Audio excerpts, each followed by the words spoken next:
અન્ન પ્રગટ થયું અને અન્નમાંથી 4 ખાણીના જીવો પ્રગટ થયા. જરાયુજ, અંડજ, સ્વેદજ ને ઉદ્ભિદ. એમાં 84 લાખ યોની કહેવામાં આવે.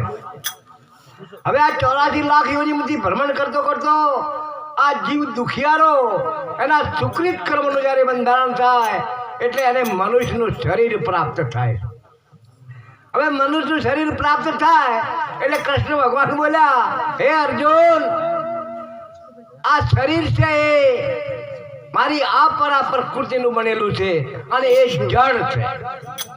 હવે આ જળ એ કદી એની રીતે કોઈ કામ કરી ના શકે, પરંતુ એના પ્રારબ્ધ અનુસાર એની અંદર હું પરાશક્તિ એટલે કે ચેતના મારી શક્તિ મૂકું છું. એ પોતે આત્મા છે, એ સચરાચરમાં વ્યાપ્ત છે.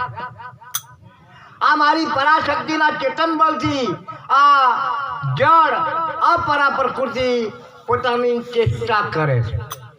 પરંતુ આ ભોળો જીવ એ એમ સમજી દે છે કે આ શરીર એ હું છું, આનાથી વધારે બીજું કોઈ છે નહીં. એટલે આ જળ તો હતો જ, અને પછી આ સંસાર એ બધા એ જળ જ છે. એટલે જળથી વ્યવહાર કરી અને એ બળી જો અજળ.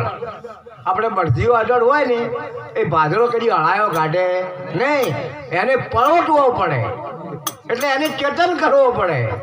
એટલે આ જીવ હતો એ જળ ભેગો રહી અને થઈ ગયો અજળ.